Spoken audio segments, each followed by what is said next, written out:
आदाब नाजरीन, मैं अकोला महाराष्ट्र से डॉक्टर रेहान खान। आज हम शनाख्त करेंगे हलीले के दरख्त की। हलीला इसका फारसी नाम है और हलीलज इसका अरबी नाम है। संस्कृत में इसे हरितकी कहते हैं या अभया कहते हैं या विजया कहते हैं। तो ये इसके संस्कृत नाम हो गए। टर्मिनेलिया शिबुला इसका लैटिन नेम है। इसके मिजाज की मैं बात करूं तो बहुत सारी यूनानी किताबों में से सर्द व खुश्क माना है, लेकिन आयुर्वेद के मुताबिक ये गर्म व खुश्क है। और जहां तक मेरा मानना है ये पहले दर्जे में गर्म है और दूसरे दर्जे में खुश्क है। तो ये इसका मिजाज हो गया। अफ़ाल व ख़वास इसके नोट कीजिए। ये मुसील इखलात सलासा है, मुसक्किन है, मुक़व्वी आज़ाए रईसा है, कासिर रिया है और भूख को लगाता है। तो ये इसके अफ़ाल व ख़वास हो गए। हालांकि इस पर एक बहुत डिटेल वीडियो बनाया जा सकता है, लेकिन चूंकि इख्तिसार से काम लेना है लिहाजा मैं इनको थोड़ा सा शॉर्ट ही रखता हूं। तो बहरहाल अब आप हजरात इसके नुस्खा नोट कीजिए। पहला नुस्खा जो कि है ऐसी कैफियत के लिए जबकि मरीज को कब्ज रहता है, हल्का सा पेट में दर्द होता हो और एसिडिटी हो, तो ऐसी तमाम कैफियत में कॉम्बिनेशन में इस किस्म की अलामतों के कॉम्बिनेशन में इस नुस्खे को इस्तेमाल करना है। नुस्खा नोट कीजिए। इसमें करना यह है कि हलीला लेना है, फिर सोंठ लेना है, यानी जंजबील, सौंफ लेना है, सेंधा नमक लेना है। हालांकि इसमें अगर हलीला जर्द की बजाय हलीला सियाह इस्तेमाल किया जाए तो ज़्यादा बेहतर होता है। मार्केट में यह नुस्खा पंचस्कर चूर्ण के नाम से भी मिलता है। तो यह हो गया भूख की कमी, एसिडिटी, कब्ज और पेट के दर्द का एक मुश्तरक नुस्खा। अगला इसका नुस्खा नोट कीजिए जो कि मेरा मामूल मतलब है। मैं करता यह हूं कि हलीला और आंवला ये दोनों अज्जा हम वजन लेकर फिर ऐसे तमाम मरीजों को एज एन एडजुएंट देता हूं या बदरक़ी के तौर पर देता हूं जहां पर सौदा और बलगम की शमूलियत होती है। तो ऐसी तमाम अमराज में आप इस नुस्खे का इस्तेमाल करना। अगला इसका नुस्खा नोट कीजिए जो कि है बलगम शोर के लिए या फिर एसिडिटी के लिए, या ऐसा कहिए कि अगर सीने में जलन होती हो तो उसके लिए। इसमें करना यह है कि हलीला जर्द लेना है एक हिस्सा, मुनक्का मवीज लेना है एक हिस्सा और 2 हिस्सा लेना है मिस्री। तो इस तरह ये तीनों का एक मुरक्कब सुफूफ तैयार करना है और फिर ये सुफूफ 5 ग्राम की मिकदार में सुबह व शाम दिया जाना चाहिए हार्ट बर्न के मरीजों को।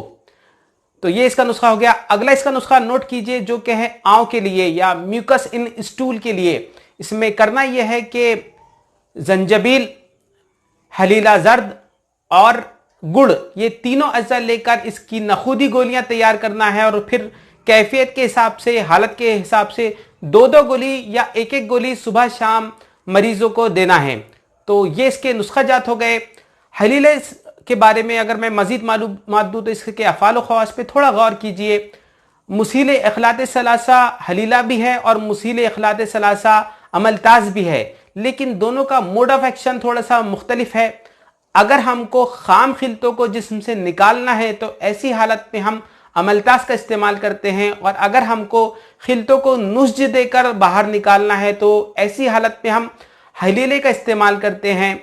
तो ये इसके बारे में मालूमात हो गई। ख़ासतौर से जो पंचकर्म होता है, जो इस्तफराग होता है, जो शोधन होता है, जैसे कि कै करवा दी हमने किसी मरीज को, उस सूरत में फिर हमको उसके बाद जो बचे कुचे खिलत है उनको अगर नुस्ज देकर निकालना हो तो ऐसी कैफियत में हलीला जो है वो ड्रग ऑफ चॉइस है।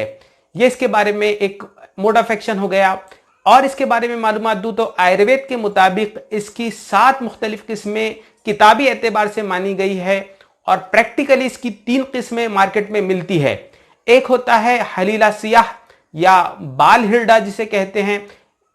इस हलीले को कच्ची हालत में, यानी ऐसी हालत में जबकि उसमें गुठली ना पैदा हुई हो, गुठली ना बनी हो, ऐसी हालत में तोड़ लिया जाता है, वो हलीला सियाह कहलाता है। अगली इसकी जो स्टेज होती है वो है हलीला जर्द की, या जिसे हम कहते हैं सुरवारी हिरडा। तो ये हिरडा जो होता है वो मुकम्मल तौर से जो पक जाता है दरख्त पर वो होता है।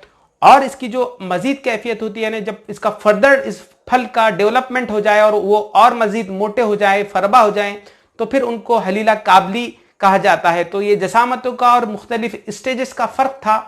तो ये इसके बारे में एक मालूमात हो गई। रसायन के तौर पर इसको आयुर्वेद में बहुत ज़्यादा अहमियत हासिल है। रसायन को अगर हम यूनानी नजरिए से बयान करें तो जितने भी मुकव्वी आज़ाए रईसा अद्विया हैं जो कि इनकी इस्लाह भी करते हुए हैं आज़ाए रईसा की और उनको तक़वियत भी देते हैं, तो ऐसी अद्विया को रसायन कहा जाता है। तो ये इसके बारे में मालूमात हो गई। आखिरी में मुझे संस्कृत का एक श्लोक जो इसके अफ़ाल व ख़वास के ताल्लुक से है, हालांकि मैं इसका तर्जुमा नहीं पेश कर पाऊंगा, तो संस्कृत में कहा गया है कि यस्से माता गृहे नास्ति तस्से माता हरित की। मुशाहिदा कीजिए इस हलीले के दरख्त का। ये कुछ इस किस्म से दरख्त होता है, ये देखिए इसके पत्ते कुछ इस किस्म से इसके पत्ते होते हैं। मैं आपको इसकी तमाम स्टेजेस बता देता हूं। ये देखिए पुष्ट की जानिब से ये पत्ते कुछ इस किस्म से नजर आते हैं, तो ये इसके पत्ते, ऑब्जर्व द लीफ वेनेशन, इस किस्म से इसके पत्ते होते हैं। ये इसका तना है जो कि अपने अंदर एक मुतफरिक शनाख्त रखता है। ये देखिए इस किस्म से इसका तना होता है। तो बाज़ औक़ात दरख्तों की शनाख्त जो है वो उनके तनों से भी की जाती है। ये देखिए इसका तना इस किस्म से। ये इसकी गुलदारी है जो कि अर्जुन की गुलदारी से मुशाहबत रखती है। चूंकि दोनों का खानदान, दोनों का जीनस एक ही है, तो ये देखिए इसकी गुलदारी बिल्कुल जो फूल है वो अर्जुन के फूलों की तरह होते हैं, तो इस किस्म से इसकी गुलदारी होती है। ये देखिए इसकी गुलदारी यानी इन्फ्लोरेसेंस। मैं चाहता हूं कि तमाम जावियों से आप इस दरख्त की अच्छी तरीके से शनाख्त कर लें, ताकि ये देखिए इसका ये जो फल है ये कच्ची हालत में है, हालांकि इसमें गुठली है वो बन चुकी है। तो ये देखिए अंदर की तरफ से ये इस किस्म से होता है। ये देखिए अंदर से आपको गुठली नजर आ रही होगी। तो ये देखिए ये हलीला, ये इसके मुख्तलिफ किस्में, ये देखिए हलीला। हालांकि इसमें हलीला सियाह कोई नहीं है, ये सब हलीले हैं, और कुछ हलीला जो है वो खुद ब खुद दरख्त से गिर पड़े थे, तो मैंने उन्हीं को उठा लिया। ये देखिए इस किस्म से इसके होते हैं। ये देखिए अंदर से इसकी गुठली आपको नजर आएगी। ये देखिए इसकी गुठली, तो ये हलीला जर्द इनफैक्ट। ये देखिए अब मुशाहिदा कीजिए इस हलीले के खोशे का। हाँ, मैं इसे खोशा ही कहूंगा। ये देखिए इस किस्म से हलीले होते हैं जो दरख्तों को लगे होते हैं, तो बगैर इनका भी मुशाहिदा कर लीजिए। ये देखिए इस किस्म से हलीले का खोशा। तो उम्मीद करता हूं आपने तमाम जावियों से बखूबी और अच्छी तरीके से इस दरख्त का मुआयना कर लिया होगा। खुदा हाफिज।